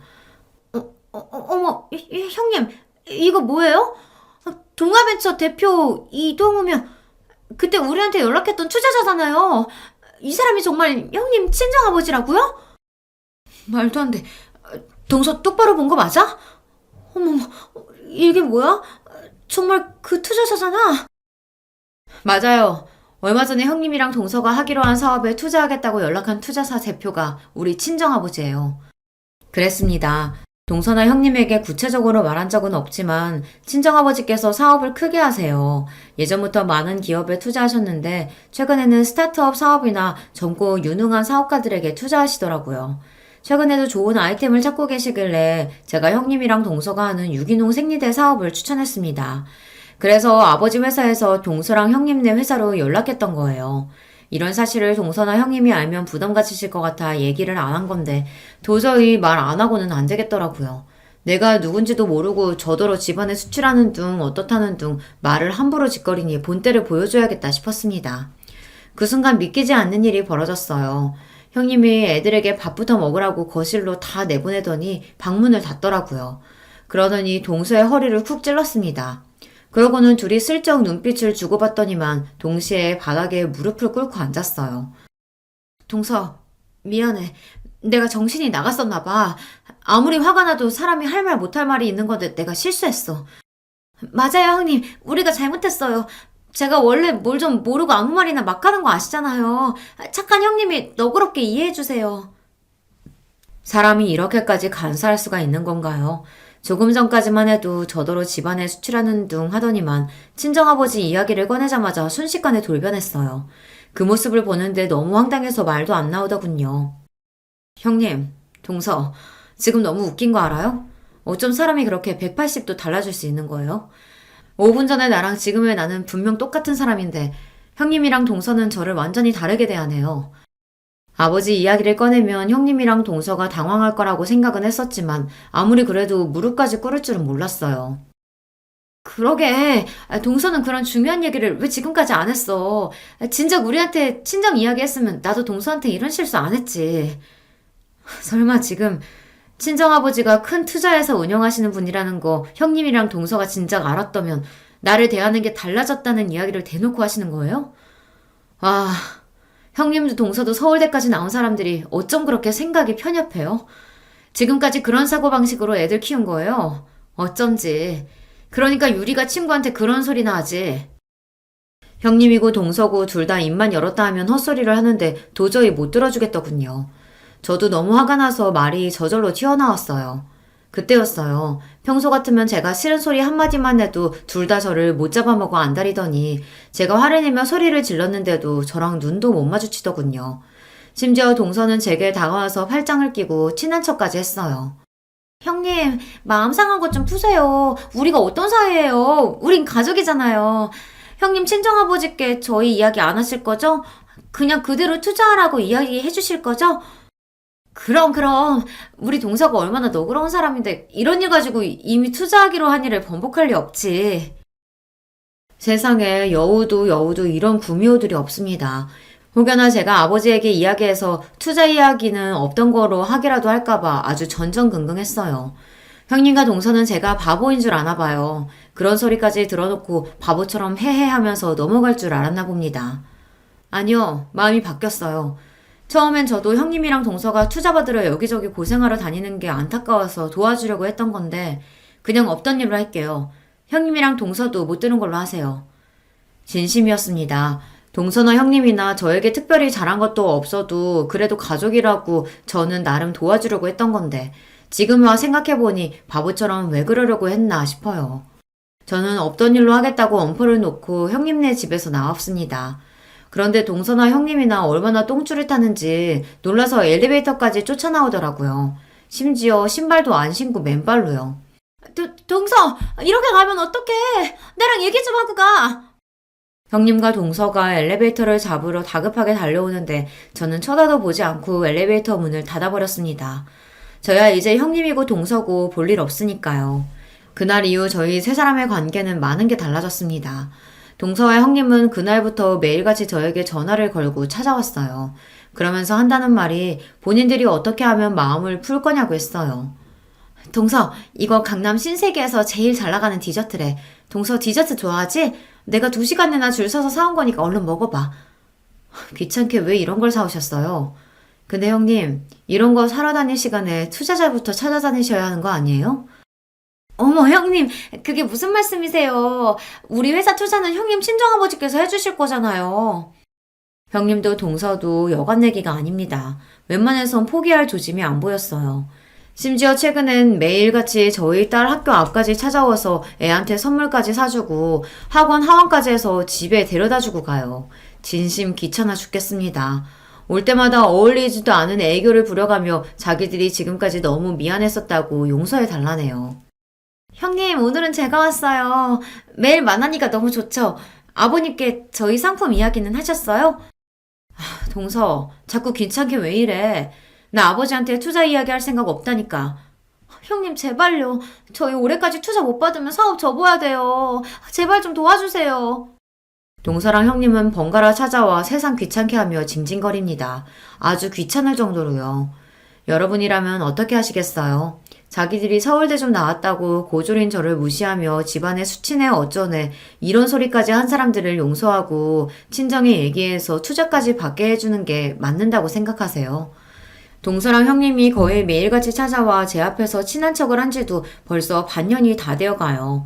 매일 무릎만 안 꿇었다 뿐이지 그때 일은 미안하다고 매일 싹싹 빕니다. 저도 처음엔 절대 용서해주지 않을 생각이었지만 반년 동안 쫓아다니며 잘못했다고 사과하니 저도 살짝 마음이 움직여요. 저 어떻게 하면 좋을까요? 여러분의 의견 댓글로 남겨주시면 하나하나 꼼꼼하게 읽고 참고하도록 하겠습니다. 흥분해서 정신없이 떠내려간 제 이야기 끝까지 들어주셔서 감사해요. 여러분의 가정에는 언제나 화목한 일만 가득하시길 바라겠습니다. 안녕하세요. 저는 일산에 사는 30대 여성입니다. 결혼해서 현재 5살짜리 여자아이가 하나 있어요. 남편은 직장을 다니다가 그만두고 지금은 작은 사업을 하고 있습니다. 원래는 직장을 다녔는데 잘 다니던 직장 그만두고 사업을 시작했어요. 오늘 제가 이 이야기를 시작하게 된 이유가 되는 게 바로 남편의 사업 관련 문제입니다. 뭐 정확히는 그것 때문이라기보다 그걸로 인해 발생한 문제들이긴 하지만요. 어쨌든 사업을 안 했으면 일어나지도 않았을 일들이니까 사업 때문이 맞긴 하죠. 남편이랑은 연애 결혼을 했어요. 우연히 지인과 함께한 술자리에 남편이 오게 됐고 자연스럽게 친해졌습니다. 그리고 얼마 뒤에 고백받았고요. 2년 연애하고 결혼했어요. 저는 평범한 집안에서 평범하게 컸거든요. 공부를 딱히 잘하거나 하는 특출난 재능이 있는 건 아니라서 학교도 그냥 평범한 학교로 나왔습니다. 요즘 같은 시대에는 평범한 학벌 가지고 좋은 회사에 취직하기 힘들잖아요. 그래서 작은 중소기업에서 일을 했어요. 남편은 그래도 대기업까지는 아니어도 나름 이름을 대면 알만한 회사를 다니긴 했습니다. 당연히 월급도 저보다 훨씬 많았고요. 그래서 그런지 시어머니는 처음부터 저를 탐탁지 않게 생각했어요. 제가 남편에 비해 많이 모자란다고 말이죠. 제 친구들은 남편 정도 되는 스펙이 뭐가 그렇게 대단한 스펙이냐며 그런 시어머니를 도통 이해할 수 없어 했지만 뭐 자기 아들이 잘났다고 생각하는 건 모든 부모의 마음이니 그러려니 했습니다. 딱히 엄청난 반대를 한 건 아니었지만 시어머니가 저를 탐탁지 않아 한다는 사실을 알고 있었기 때문에 저도 잘하려고 나름 열심히 노력했어요. 집안 행사가 있으면 열심히 가서 돕고 기념일 같은 것들이 있으면 잊지 않고 챙겨드리고 말이죠. 뭐 그럴 때마다 옆집 할매는 이거보다 훨씬 비싼 가방을 받았던데 하면서 마음에 안 드는 티를 냈지만 그렇다고 자기 아들이 엄청 대단히 많이 버는 건 아닌 걸 알고 있었기 때문에 더 이상 말을 하지는 않았습니다. 벌이가 넉넉한 편은 아니었지만 그래도 저금도 하고 나름 괜찮았어요. 하지만 그마저도 제가 임신을 하면서 빠듯해지기 시작했습니다. 아시겠지만 아직 대기업도 임신한 여자 직원에 대한 처우가 좋지 못한데 중소기업은 어떻겠어요. 임신을 하면 자연스럽게 그만둬야 하는 분위기가 만들어져요. 그걸 버텨내며 독하다, 눈치가 없다 같은 소리를 들으며 회사 생활이 엄청나게 고달퍼지기 시작합니다. 그래서 저도 어쩔 수 없이 사직서를 냈어요. 다들 그렇게 하니까요. 그 이후로 좀 빠듯해지기 시작했어요. 물론 누구에게 빚을 지거나 할 정도는 아니었지만 그전이랑은 확실히 다르긴 하더라고요. 그래도 아껴가며 살면 못 살 것도 아니었습니다. 물론 적어진 용돈과 기념일 선물 같은 것들에 시어머니가 노골적으로 불만을 표하긴 했지만 말이에요. 이래서 며느리도 직업 같은 거 다 보고 드려야 하는 거야. 저 들으라고 하는 말이었어요. 자기 딸도 제대로 된 직장을 가지고 있지 않은 상태에서 며느리에게 저러는 게 정말 웃기긴 했지만 대한민국 거의 모든 시어머니들이 그렇잖아요. 여기까진 그래도 괜찮았습니다. 문제는 그 뒤였어요. 아이가 2돌이 지났을 무렵 남편이 그러더군요. 나 사업하려고. 갑자기? 전에 같이 일하던 사람이 지금 회사 그만두고 사업을 시작했는데 진짜 잘 되고 있거든. 보니까 괜찮은 것 같아서 초기 비용도 많이 들지도 않고. 그럼 회사는? 당연히 그만둬야지. 장난해? 미래가 보장된 일도 아닌데 남이 하는 거 보고 잘 된다고 덜컥 회사를 그만두고 사업을 한다는 게 무슨 말이야 대체. 나 진짜 잘할 수 있어. 안 돼? 불확실한 일은 미래를 걸 수는 없잖아요. 그리고 어느 누가 잘 다니던 회사를 그만두고 사업을 시작한다는 남편을 반가워하겠어요. 그래서 정말 결사반대를 했습니다. 그리고 이 사실을 시어머니가 알게 됐어요. 남편이 하는 일을 집에서 집안일 하는 여자가 이래라 저래라 입을 대고 나서는 게 말이 되냐? 어? 그냥 남편이 한다고 하면 하게 두는 거지. 한 가정이 가장이잖아요. 만약에 안 되면 어떡하려고.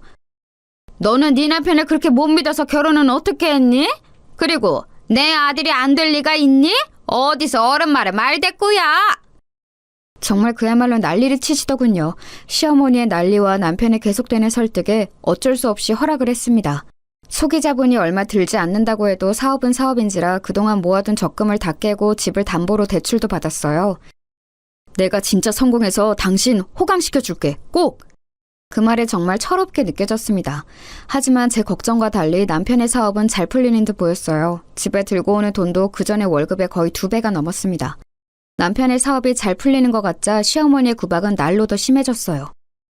거 봐라. 여자가 남자 하는 일에 입대면 안 된다고 했지? 본인 능력이 없으면 내조라도 잘해야지. 남자 하는 일에 입이나 대고. 우리 애가 다른 건 다 복이 있는데 부인복이 없어 부인복이. 허구한 날 제주제에 너무 과분한 남편을 얻었다며 구박하기 시작했어요. 생색도 엄청 내기 시작했습니다. 제가 들고 입고 하는 모든 것들에 관심을 가지며 그게 비싼지 아닌지 감시하고 뭐가 하나 좋아 보이면 네가 어디 가서 그런 걸 사겠니? 우리 애 아니면. 이라는 말을 달고 살았어요. 그전까진 한 귀로 듣고 한 귀로 흘리던 저도 심해지니 점점 스트레스를 받았습니다. 그래서 저도 일을 시작했어요. 원래 예전에 취미로 봉제 인형을 만들어서 팔았던 적이 있었는데 그게 꽤 반응이 좋았던 게 기억이 나서 집에서 시간이 날 때마다 인형을 만들어 팔았습니다. 뭐 대단히 돈이 되진 않았지만 그래도 제 생활비는 벌 수 있는 정도는 됐어요. 그걸로도 시도 때도 없이 싫은 소리를 해댔지만 말입니다. 그거 벌어봐야 몇 푼 된다고 집에서 애나 보고 살림이나 잘하지. 하여튼 너는 마음에 드는 게 하나도 없니 어쩜? 그래도 그냥 들은 척 안 했어요. 눈치만 먹기는 싫었거든요. 진짜 정말 이중적인 모습은 신우이가 결혼할 때 나타났습니다. 신우이는 제대로 된 직장 없이 아르바이트를 하면서 생활 중이었거든요. 취직 준비를 안 한 건 아니었는데 번번이 떨어졌어요. 그런데 어디서 소개팅으로 대기업을 다니는 남자를 만나 결혼을 하게 된 겁니다. 그때 시어머니가 했던 말이 정말 가관이었어요.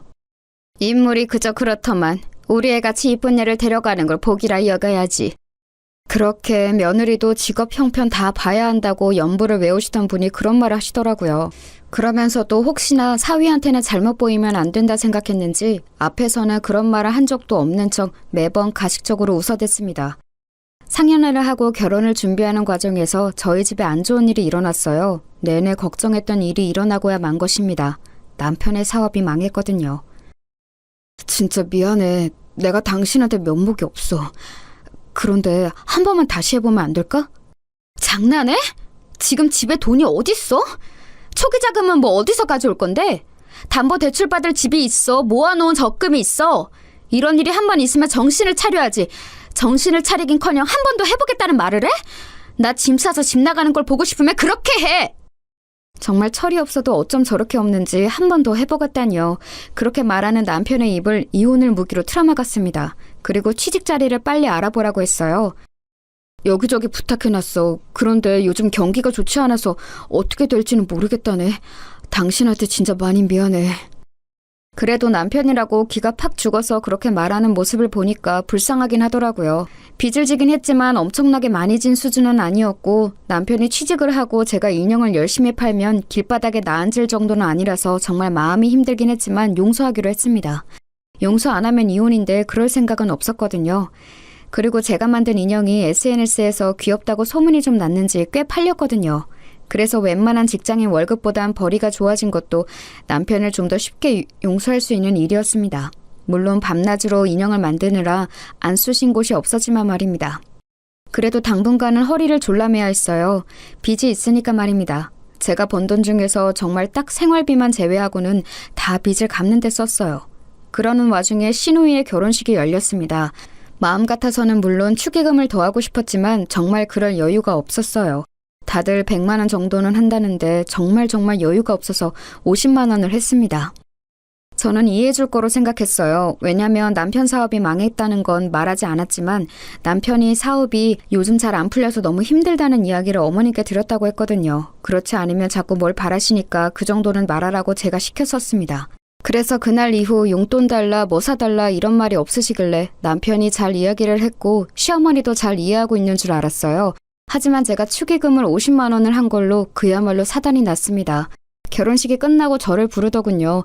그리고는 다짜고짜 면전에 봉투 하나를 던졌습니다. 정말 예고 없이 얼굴에 뭔가를 던진 거라 그 충격에 멍하게 이게 무슨 일인가 생각하고 있을 때 정말이지 쌍욕부터 날아왔어요. 내가 사돈되게 부끄러워서 고개를 못 들겠다. 신우이 결혼식에 축의금 50만 원이 뭐야? 어디서 이런 거지 같은 년이 들어와서 내가 고개도 못 들게 만들어? 어? 네가 지금 제정신이야? 나 쪽팔리라고 일부러 이랬지? 어?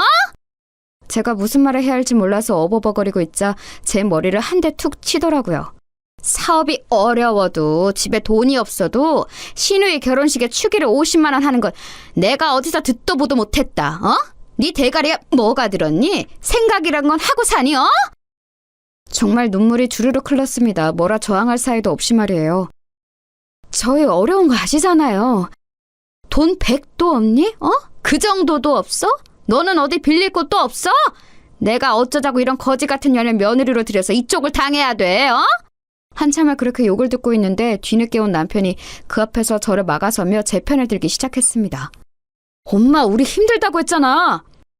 그럼 저거 보고 나가서 식당 일이라도 하라고 해. 집에 가만히 처박혀서 살림이라 하는 년이 뭐가 힘들다고 결혼식 내내 죽상을 하고 앉아서는.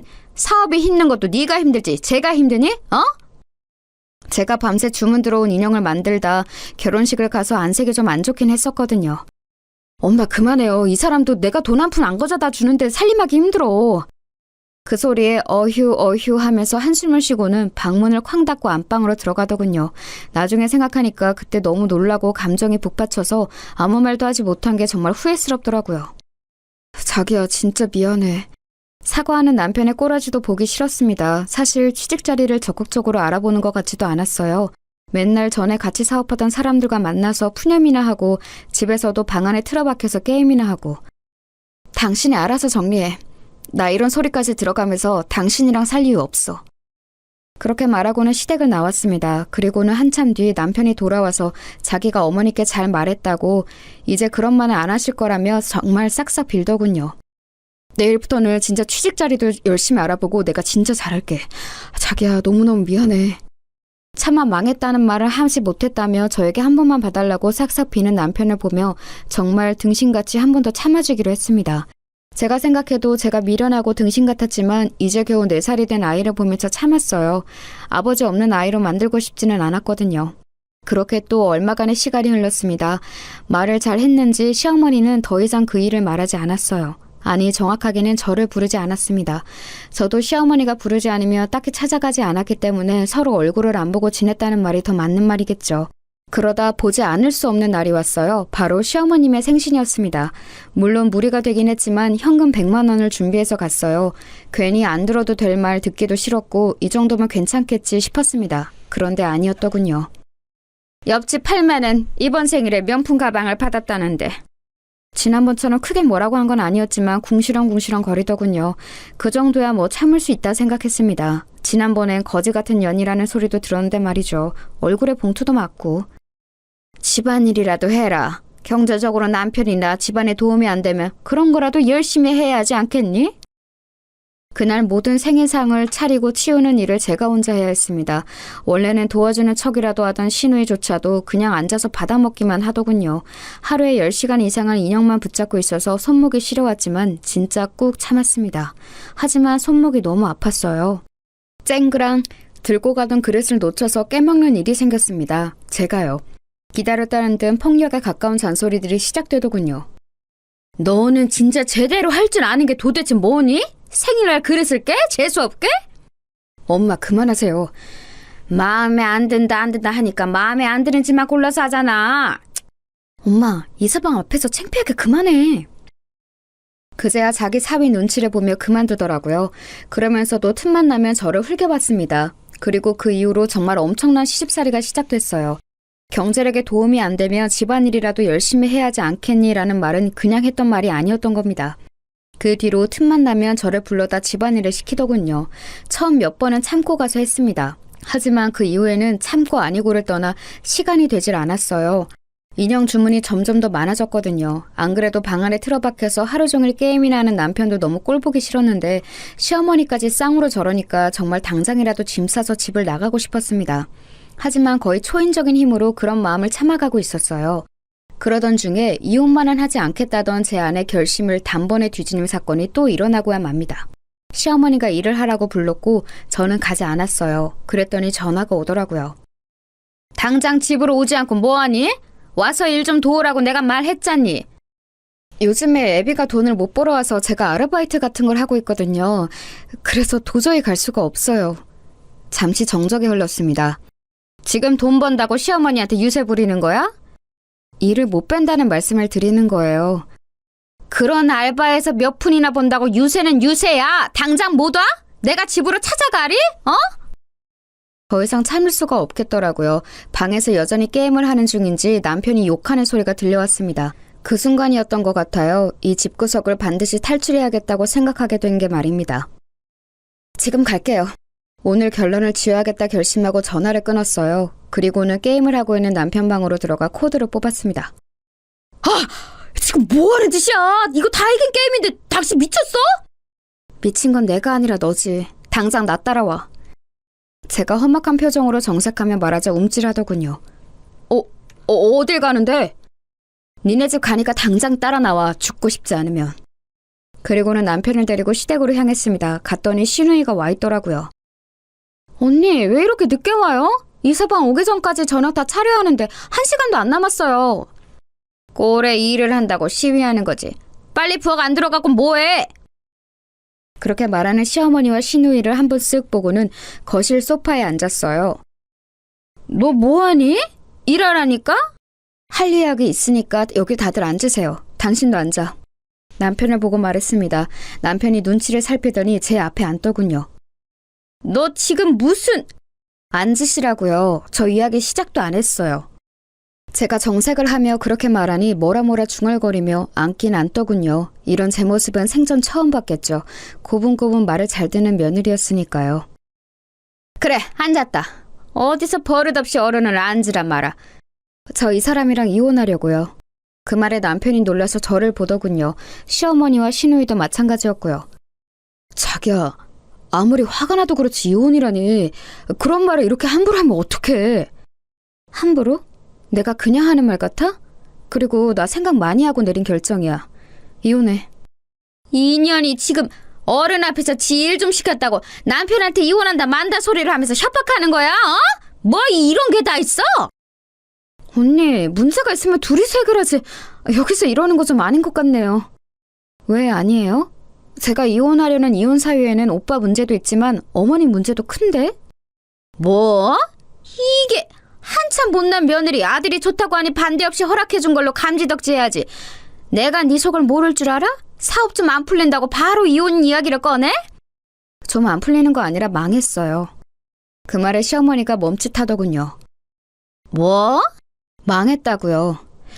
이 사람 거의 1년째 백수생활 하면서 집에서 놀고 먹어요. 매일 방에 틀어박혀서 10시간씩 게임이나 하면서. 오빠, 그게 정말이야? 오빠 망했어? 그 질문에 남편이 고개를 숙이더라고요. 예전 같으면 안쓰러운 마음이 들었을 법도 한데 전혀 그런 마음이 들지 않았습니다. 사업이 하다가 좀 망하고 그럴 수도 있는 거지. 사업 망했다고 남편을 버리는 부인이 어딨어? 어? 사업 망했다고 버리는 거 아니고요. 망한 건 1년 전인데 여태 제가 인형 만들어다 팔면서 생활비로 쓰고 대출 받은 거 갚고 그래왔거든요. 당장이라도 다시 취직할 것 같이 굴더니 1년째 취직은커녕 노력도 안 하고 하루 종일 집에 처박혀서 게임이나 하고 술이나 처마시러 다니고 그것도 이제는 못 봐주겠고요. 어머님이 돈돈거리면서 저 구박하는 것도 아니 솔직히 구박도 아니고 이 정도 폭언이면 폭력이라고 생각하거든요.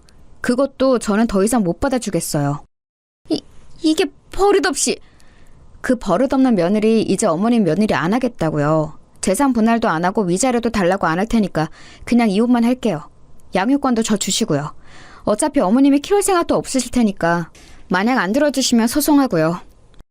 자기야. 제가 진심으로 하는 말인 걸 알았는지 남편이 무릎을 꿇더라고요. 무릎도 한두 번이야 내가 속지. 이제 당신 말 안 믿어. 그냥 혼자 그렇게 좋아하는 게임 실컷 하고 술도 마시고 싶은 만큼 마셔. 자기야. 벙쪄있는 시어머니에게 마지막으로 말했습니다. 거지 같은 저 같은 년 말고 돈 많은 부자 며느리 다시 얻으세요. 과연 빚뿐인 이 남자 그런 여자가 데려갈지 의문이지만. 빚은 제가 열심히 갚는다고 갚았는데 아직 반 이상 남았거든요. 그것도 알아서 하시고. 얘가 못하는 말이 없어? 기가 좀 죽어서도 끝까지 사과 한마디 없더라고요. 만약에 여기서 한마디만 더 하시면 제가 갚은 빚도 재산분할 청구 소송해서 달라고 할 테니까 다들 입 다무세요. 그리고는 벙쪄있는 세 사람을 두고 나왔습니다. 집으로 오자마자 짐을 싸서 친정으로 갔어요. 그 사이에 온 남편이 바짓가랑이를 붙잡았지만 이미 있는 정 없는 정 다 떨어져서 다시 생각할 마음이 들지도 않았습니다. 집으로 와서 그간 있었던 일을 말했어요. 저희 부모님 두 분 다 이혼하라고 노발대발 하시더라고요. 남편은 바로 전화와 문자를 엄청 보내댔습니다. 하지만 정말 있는 정 없는 정이 다 떨어져서 정말 꼴보기도 싫었어요. 그리고 시어머니는 한동안 연락이 없더군요. 그리고 며칠 뒤 전화가 왔습니다. 남편 전화는 다 무시하긴 했지만 시어머니는 어른이기도 했고 또 무엇보다 무슨 이야기를 할지가 너무 궁금해서 받았어요. 여보세요? 아무리 그래도 그러고 나가면 어떡하니? 목소리가 그전에 비해 훨씬 누그러져 있더군요. 아니 본인의 화를 참고 있는지도 모를 일이었지만 일단은 그랬습니다. 욱해서 나온 거 아니고 저도 계속 고민하고 있던 일이었어요. 내가 잘못했으니까 일단 집에는 들어오거라. 어머님이 사과하신다고 한 번에 이해하고 들어갈 거였으면 나오지도 않았어요. 어른이 이렇게 먼저 연락해서 사과하는데 한 번은 들은 척이라도 해야지 않겠니? 어머님 진심으로 사과하시는 것도 아니잖아요. 제가 어머님을 한 해 두 해 본 것도 아니고 저는 들어갈 생각 없고 애비랑 살 생각도 없으니까 그 부분은 포기하세요. 또 승질이 났는지 화를 내려더군요. 그리고는 곧 옆에서 신우이가 말리는 듯한 소리가 작게 들렸습니다. 역시나였어요. 잘못한 걸 알긴 개뿔. 그래도 다시 생각해보렴. 앞으로는 절대 이런 일 없도록 하마. 제가 그냥 나온 줄 아시나 본데 아니에요. 저는 절대 다시 안 들어가니까 어머님은 돈 많은 새며느리 다시 보세요. 끊을게요. 하고 전화를 뚝 끊었습니다.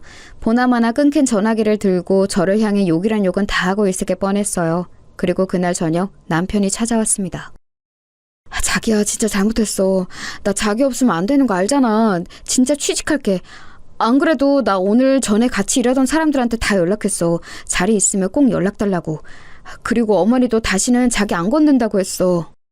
그 말이 믿기지도 않을 뿐더러 나는 이미 당신과 당신 가족에게 있는 정 없는 정 다 떨어져서 꼴도 보기 싫어. 얼굴 보고 있다는 것 자체가 고통이라고. 내 마음은 변할 일 없으니까 당신도 그만하고 이제 돌아가. 진짜 잘할게. 믿어줘. 내가 한두 번 속니? 그리고 이제 진짜 정말 잘한데도 내가 싫다고. 내 말 못 알아들어? 자기야. 진짜 소송에서 없는 재산도 뜯어내기 전에 그만 가라. 어?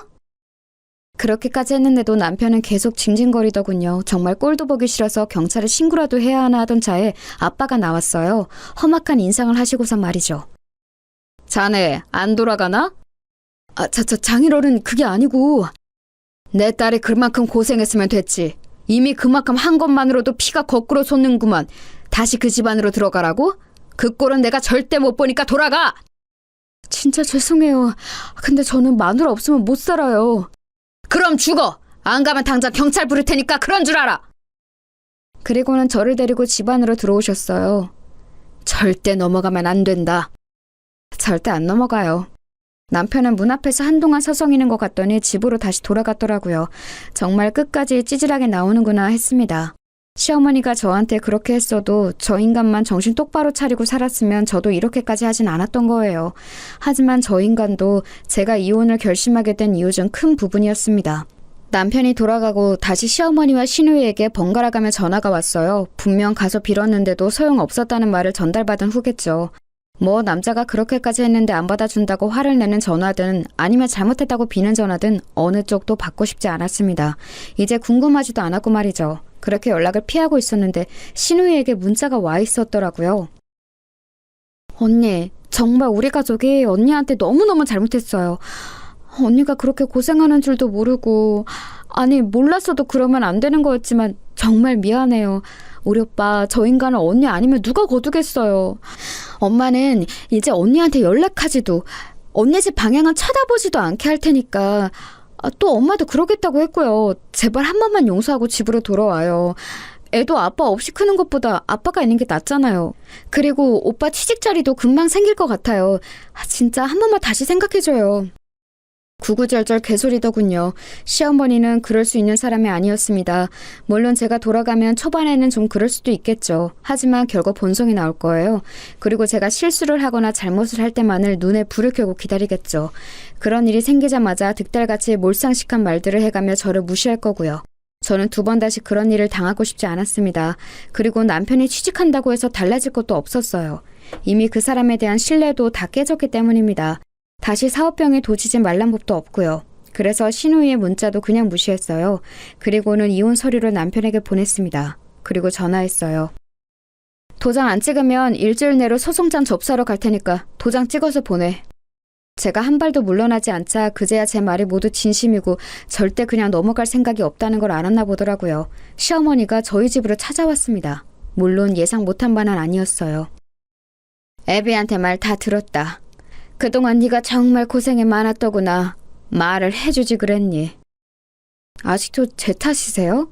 그걸 말하면 저한테 잘해주고 말 안 하면 거지 같은 년 소리 들어도 되고요? 그건 내가 그때 너무 흥분해서 미안하다. 흥분을 매번 하시잖아요. 어머님은 그게 한 번도 아닌데 왜 한 번 그런 것처럼 말하세요? 너희 하는 일에 이제 하나도 간섭 안 하고 아예 안 보고 산다고 해도 괜찮다. 그러니까 갈라서는 것만큼은 다시 생각해보면 안 되겠니? 정말 속내가 뻔히 보이지 않나요? 아들이 진 빚을 아들 혼자 혹은 자신들이 떠안게 생겼으니 저러는 게 뻔히 보였습니다. 아마 남편이 이야기를 자세히 했겠죠. 이제 더 이상 숨길 수도 없는 노릇이었고 말입니다. 그 나이에 빚 있는 백수 아들을 떠안아야 할 생각을 하면 아마 시어머니 성격에 잠도 제대로 못 잘 게 뻔했습니다. 그리고 취직 자리를 알아보고 있다고는 하나 요즘 같은 경기에 좋은 자리가 남편에게 올 리도 없고 말이죠. 그렇게 잘난 아들인데 이럴 때는 또 주제 파악이 확실하게 되나 보더라고요. 왜요? 저같이 가진 거 없고 모자라고 거지 같은 며느리 내보내고 어머님이 원하시는 학벌도 좋고 돈도 많은 며느리 들이세요. 저는 그 집구석에서 정이란 정은 다 떨어지다 못해 그쪽 방향은 쳐다보고 싶지도 않으니까 그만 돌아가시고요. 내가 너무 미안하다, 아가. 처음 들어보는 단어였어요. 아가. 진짜 비웃음이 나왔습니다. 어머니가 이러셔도 진짜 소용없어요. 왜 이러시는지 알겠는데 전 정말 돌아갈 마음이 눈꼽만큼도 없어요. 더 이상 밤낮 없이 일하면서 그 인간 빚 갚아주고 싶지도 않고 지 부인은 밤을 새가면서 인형 만드는데 방 안에서 욕이나 해대며 게임하는 한심한 꼴 생각만 해도 치가 떨려요. 그러면서 자기 아들 잘났다고 며느리 무시하는 몰상식한 시어머니가 있는 그 집안으로 다시 안 돌아가니까 포기하고 그만 돌아가세요. 그러자 무릎을 꿇더군요. 그건 좀 예상 밖이긴 했습니다. 정말 미안하다, 아가. 진짜 다시는 그런 일 없도록 하마. 네가 우리 집 복인 것도 모르고 애비는 내가 혼쭐을 냈다. 그만 돌아가자, 어? 자꾸 이러시면 재산분할 소송도 겁니다, 저. 그러면 제가 갚았던 빚까지 토해내야 하는 거 아시죠? 그렇게 말하니 눈빛이 변하더군요. 그리고 자리에서 슬쩍 일어나더니 좀 전보다 날이 선 말투로 물었습니다. 역시 그런 사람이었어요. 진짜 안 돌아갈 거니? 네. 애 딸린 이혼녀가 다시 시집을 갈 수 있는 것도 아니고 혼자서 뭘 어떻게 먹고 살겠다고 이렇게 무모하게 구는 거니? 아직 애비한테 다 못 들으셨나 본데 제가 인형 만들어서 버는 돈이 애비가 저한테 가져다 준 월급보다 많거든요. 혼자서 충분히 애 키우면서 살 수 있는 돈이고 이제 결혼을 질려서 다시 하고 싶은 마음도 없어요. 그니까 제발 좀 돌아가세요. 제가 제 밥벌이는 충분히 하고도 남는다는 말에 놀란 듯 표정이 잠시 변하더군요. 그 인형 쪼가리 팔아서 그렇게 돈이 된다고? 네, 그러니까 제 밥벌이는 걱정하지 마시고 돌아가세요. 적어도 지금 애비보단 훨씬 잘 먹고 잘 살 수 있으니까. 시어머니는 가지 않고 계속 뭔가 말하려는 듯 했지만 외출을 했다 돌아오신 저희 엄마와 마주치는 바람에 돌아가야 했습니다. 저희 엄마가 화를 엄청 내셨거든요. 그동안의 울분을 다 토해내셨어요. 내 딸이 그런 소리를 들어가며 그 집구석에 있었을 생각만 하면 제가 자다가도 벌떡 깨니까 험한 꼴 보기 전에 돌아가세요. 그렇게 돌아간 시어머니는 아마 제 인형을 좀 찾아본 모양입니다. 그리고는 생각보다 인기가 많다는 사실에 놀라던 것 같더라고요. 그날 이후로 정말 매일매일 전화와 문자가 왔습니다. 아가야, 내가 정말 미안했다. 다시 한번 생각해봐. 너 아니면 저런 모자란 애비 누가 걷어주겠니? 내가 정말 잘하마. 여보, 진짜 이혼할 건 아니지? 돌아올 거지? 번갈아 가면서 오는 연락에 정말이지 진절머리가 나더군요. 태도가 이렇게 싹 바뀔 수 있다는 것도 말입니다. 결국 경고한 일주일이 지나서도 도장 찍힌 이혼 서류는 받을 수 없었어요. 그래서 변호사를 찾아갔습니다. 그리고는 이혼 소송을 준비했어요. 그런데 그 사람들은 제가 조용하니까 이혼을 안 하려나 보다 생각한 모양이더라고요. 자기야, 일단 집으로 들어와. 같이 살 거면 얼굴은 봐야지. 아가, 이혼 안 할 거지? 그 사이에 저는 조용히 소송을 준비했습니다. 알아보니 소송 사유가 되고 또 남더라고요. 시어머니가 저한테 한 폭언들은 증명을 할 수는 없다고 쳐도 사업을 말아먹은 남편이 1년 가까운 시간 동안 아무것도 하지 않고 방 안에 틀어박혀서 게임만 한 것만으로도 충분하다고요. 아, 그리고 사실 폭언은 문자라도 증거들이 좀 남아있기도 했고 말입니다. 소장을 작성하고 집으로 날아간 것 같았습니다. 그날 바로 득달같이 달려올 줄 알았는데 며칠간은 조용했어요. 나중에 보니 아마 그 사이에 변호사를 만나러 간 것 같았습니다. 이게 진짜 이혼 사유가 되는지, 된다면 정말 재산 분할을 해서 제가 갚은 빚도 일정 부분 돌려줘야 하는 건지 같은 것들 말입니다. 많지는 않지만 조금은 돌려받을 수 있는 것 같더라고요. 그리고 소송을 하면 그쪽이나 저나 변호사 비용이 들 테니까 지금 사정이 어려운 남편 쪽에서는 쉽게 변호사를 쓰거나 하진 않을 듯 보이긴 했습니다. 아니나 다를까 좀 알아보고 자기네들이 불리한 걸 알았는지 전화가 왔어요.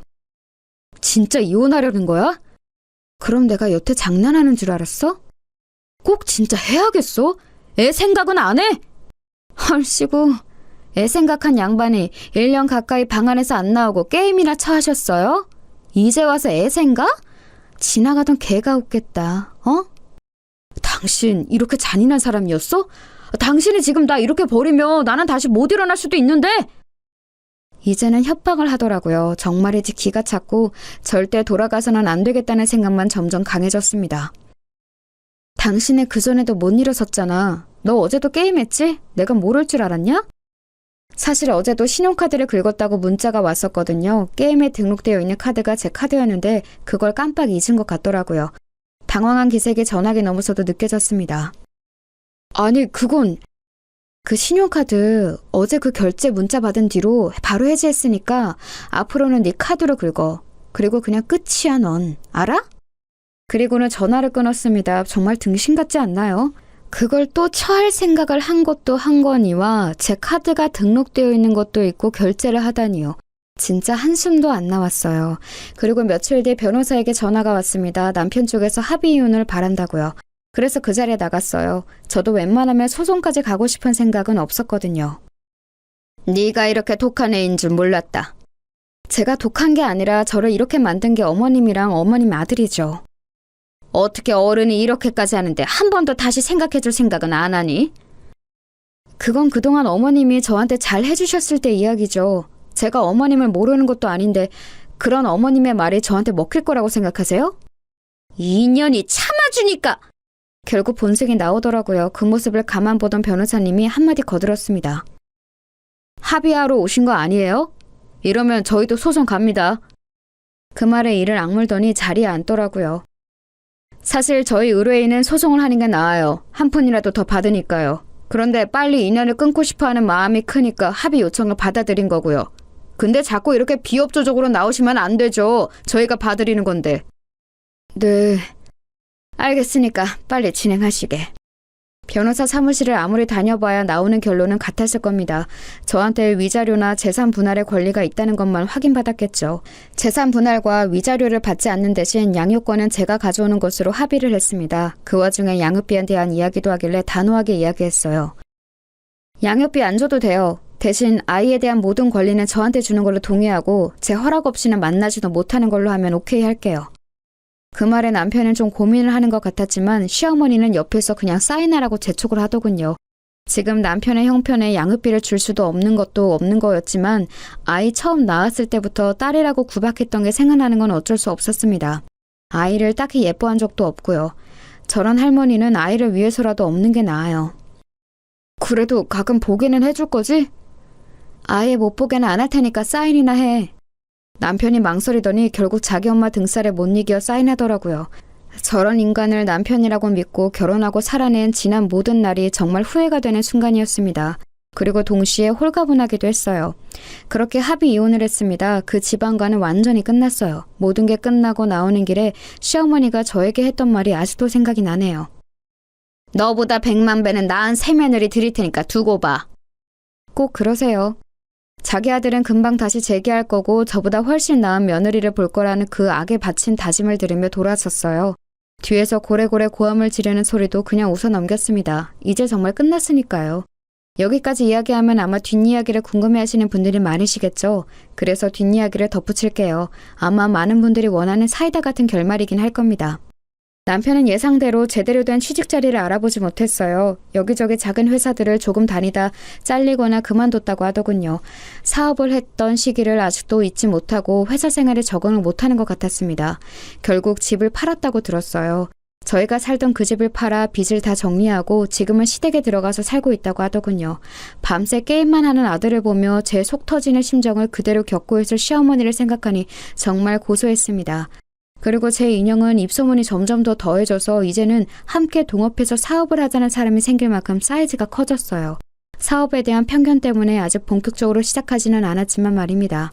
이미 혼자서는 감당이 안 되는지라 조만간 뭐든 해야 할 것 같긴 합니다. 벌이도 괜찮고 아이도 잘 크고 있어요. 그리고 시어머니와 남편은 제가 어떻게 사는지 뭘 하는지 틈틈이 알아보고 관심을 가지고 있는 것 같더라고요. 아마 재결합을 하고 싶어 하는 거겠죠. 시어머니는 골칫덩이 아들 다시 치워야 하니까 그런 거겠고요. 한 번은 시누이가 찾아와서 재결합 생각 없냐고 슬쩍 떠보길래 만나는 사람이 있다는 거짓말을 했습니다. 그날 저녁에 바로 남편에게 전화가 왔었어요. 당신 진짜 만나는 사람 있어? 그게 너랑 무슨 상관이야? 내가 만나는 사람이 있건 말건? 결혼 다시 할 생각 없다고 그랬잖아. 그때는 없었지. 지금은 좋은 사람이 있으면 할 건데? 진짜 결혼까지 생각하는 사람이 있다는 말이야? 아니 글쎄 그러던 말던 네가 무슨 상관이냐고. 그러고는 정말 화가 나서 전화를 확 끊어버렸어요. 아니 지가 뭐라고. 혹시나 저랑 재결합을 기대했던 건가 싶어서 더 기분이 나빴습니다. 하지만 거기서 끝나지 않았어요. 이번에는 시어머니가 저를 찾아왔거든요. 만나는 사람이 있다는 게 진짜니? 아니 그러거나 말거나 대체 무슨 상관이시라고 돌아가면서 이 난리를 치시는 거예요? 결혼 생각 없다고 해서 우리가 양육권을 포기한 게 아니니? 거짓말하지 마세요. 양육비 내기 싫어서 포기하신 거잖아요. 그리고 혹시나 애 가지고 협박할 생각하지 마세요. 이미 다 알아봤어요. 제가 재혼한다고 해서 양육권을 다시 돌려줘야 할 의무도 없고 만약에 그러면 그동안의 양육비도 청구할 수 있다고 하니까. 그 말에 시어머니가 움찔하더군요. 이미 거기까지 다 알아본 거니? 너도 참 독하다. 어머니만 하겠어요. 다시 찾아오지 마세요. 그리고 혹시나 재결합 이런 건 꿈도 꾸지 마시고요. 어머님이 그 호언장담한 저보다 몇 배 나은 며느리 보시게 되면 꼭 연락 주세요. 직접 가지는 못해도 축의금은 낼 테니까. 아니 저게... 뒷말은 듣지도 않고 돌아섰습니다. 무슨 소리를 하는 건지는 몰라도 고래고래 소리치는 게 들려오더라고요. 정말 징그러울 만큼 한결같으신 분이죠. 그러고선 그 사람들에게 아직까진 더 이상 연락은 없어요. 돈 문제만 걸고 넘어지면 조용해지는 시어머니 덕이라고 해야 하나요? 아마 매일 방에서 안 나오고 게임만 하는 백수 아들을 보며 매일매일 속 터져하는 중일 겁니다. 그게 그분이 받으시는 벌이라고 생각해요. 그리고 자신의 잘못을 어떤 식으로든 후회하겠죠. 과거에 제가 있었던 시절을 그리워하면서 말입니다. 저는 결코 그 염원을 들어줄 생각이 없지만 말이에요. 저는 더 성공할 거예요. 이미 그렇게 되어가고 있고요. 그리고 지금은 만나는 사람이 없지만 언젠가 좋은 사람이 있다면 연애도 결혼도 할 수도 있겠죠. 물론 아직까지는 결혼의 결자만 들어도 치가 떨리지만 세상에는 전 남편이나 전 시어머니 같은 사람만 있는 건 아니잖아요. 아이는 잘 크고 있답니다. 원래 남편도 아이에게 그닥 살갑거나 잘 봐주던 사람이 아니라서 아빠를 찾지도 않아요. 오히려 자신을 너무너무 예뻐하는 외할머니와 외할아버지를 너무 좋아하고 따라서 제가 다 섭섭할 지경이라니까요. 요즘은 제가 밤낮 없이 바쁜 바람에 아이의 양육을 거의 제 부모님이 하고 계셔서 그게 너무 죄송할 따름이에요. 물론 두 분은 너무 좋다고 하시지만 그래도 아이 보는 게 보통 일은 아니니까요. 그래서 이번 여름에는 다 같이 해외로 휴가를 나가기로 했어요. 가족끼리 다 같이 가는 해외여행은 처음인지라 벌써 두근거리네요. 저는 지금 너무 행복합니다. 그 전에 혼자 아이를 키우는 게 겁나서 아이가 아빠 없이 자라는 게 무서워서 망설였던 지난 날들이 후회될 정도로 말입니다. 그런 사람들과는 헤어지는 게 맞았어요. 그런 집안에서는 아이도 행복하지 않았을 테니까 말입니다. 길다며 긴 제 이야기 들어주셔서 감사합니다. 참고 사는 것만이 능사는 아니라는 것 여러분도 늘 생각하시고 하실 말은 하시면서 그렇게 사셨으면 좋겠어요. 가만히 있으면 정말 호구 취급하는 사람이 너무 많더라고요. 아, 밥 먹을 시간이네요. 그럼 저는 여기서 제 이야기를 마칠게요. 즐거운 하루 보내세요.